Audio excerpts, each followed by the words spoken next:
going to show you now is part of the Stoke Hammond test route.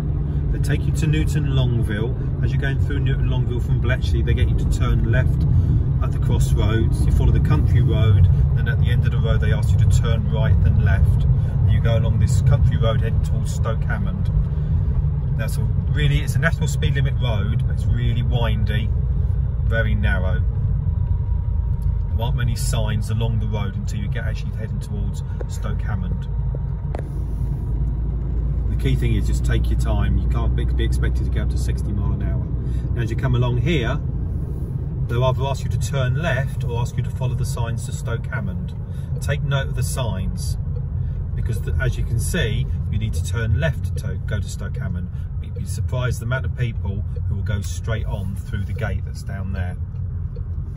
So you turn left, you're now heading around the back of Stoke Hammond. And we've got a junction coming up, which can be really awkward sometimes.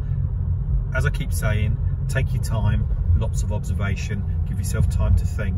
This is quite a windy little road, quite a bumpy road. Remember, it's 30 miles an hour. Now we've got a junction coming up.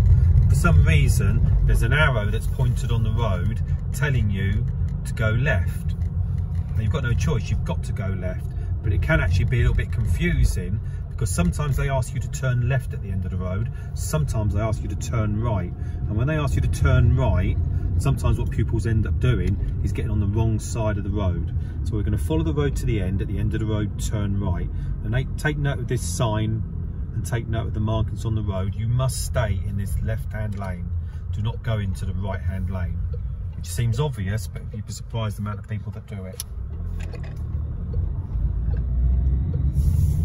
So we're now in Stoke Hammond, 30 miles an hour.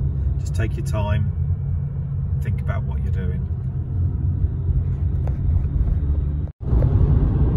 So the road that we're on comes out of Stoke Hammond. It's a 50 mile an hour road. Now the examiners are, depending on the weather, the examiners are expecting you to get up to the maximum speed, which you should be able to get up to 50. We're just going past the Three Locks pub, which is on the left hand side, and it's signposted Great Bricker on the left hand side as well. Now depending on the weather, if it's a nice dry day, just keep an eye on that speed, try and get it as close to 50 without going over 50. The examiners will now ask you to follow the road to the end. At the end of the road, turn right.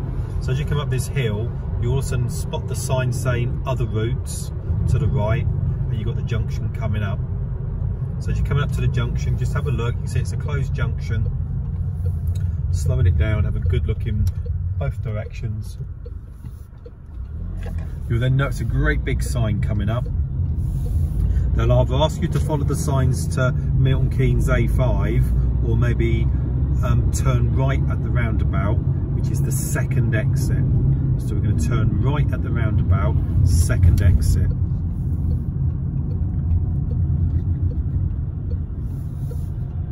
So what you will notice is that your exit onto a 70 mile an hour dual carriageway. So make sure that when you exit, you get in the left hand lane. But remember, this is a 70 mile an hour road. The examiners are expecting you to drive to a high standard.